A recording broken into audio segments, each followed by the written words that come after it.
শেষবার যখন এই সৌম্য সরকার মিরপুরের হোম অফ ক্রিকেটে কোনো 50 ওভারই ওয়ানডে ম্যাচ খেলেছিল, সে ম্যাচে করেছিল 90 রান উইন্ডিজের বিপক্ষে।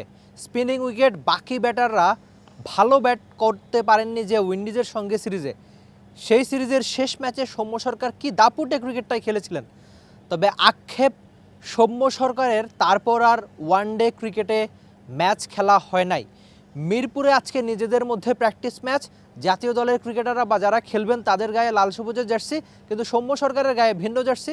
সৌম্যর অপেক্ষা যেন বাড়ছে। পাকিস্তানের সঙ্গে ওয়ানডে সিরিজে সৌম্য খেলবেন করেও খেলা হয় নাই। সামনে ব্ল্যাক ক্যাপস, 3 ম্যাচের ওয়ানডে সিরিজ। সৌম্য সরকার কি মিরপুরের হোম অফ ক্রিকেটে আরেকবার ওয়ানডে ক্রিকেটে ফিরতে পারবেন কিনা, সেটাই সবচেয়ে বড় প্রশ্ন। আমরা আক্ষেপের সৌম্য সরকার নিয়ে অনেকবার অনেক ধরনের কথা বলেছি।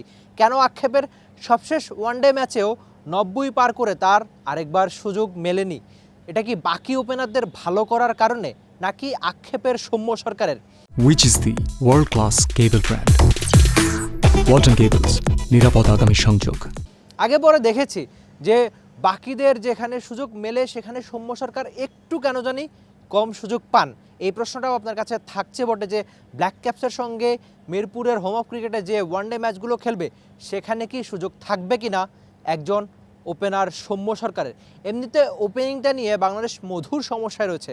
আজকের যে প্রস্তুতি ম্যাচ সেখানেও সাইফ দারুণ ব্যাট করেছেন। অন্যদিকে আমরা জানি যে বাকি যে ওপেনার তানজিদ তামিম, তিনিও দারুণ টাচে রয়েছেন, পাকিস্তানের সঙ্গে দারুণ একটা ঝকঝকে সেঞ্চুরি করেছেন। তো এই দুজনকে সরিয়ে কি সৌম্য সরকারকে খেলানো হবে কি না? সৌম্য কি ওপেনিংয়ে নিজের জায়গাটা ফিরে পাবেন কি না? যেখানে এই মাঠেই সবশেষ উইন্ডিজের সঙ্গে যে ওয়ানডে ম্যাচে বাংলাদেশ সিরিজ নির্ধারণী ম্যাচে জিতেছিল, সেখানে কিন্তু দারুণ একটা নক খেলেছিল সৌম্য সরকার।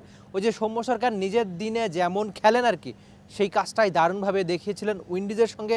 তারপর লম্বা সময় মাঝখানে অবশ্য বাংলাদেশ ক্রিকেট লিগের ওয়ানডে ভার্সন হয়েছিল রাজশাহী বা বগুড়াতে, সেখানে সৌম্য সরকারের ব্যাটে কোনো 50 ছিল না, বড় রানের ইনিংস ছিল না তার ব্যাটে, আমি সেসব মানছি বটে। কিন্তু ওই যে জাতীয় দলের জার্সিতে তো সৌম্য সরকার সবশেষ ওয়ানডে ইনিংসে দারুণ করেছিলেন।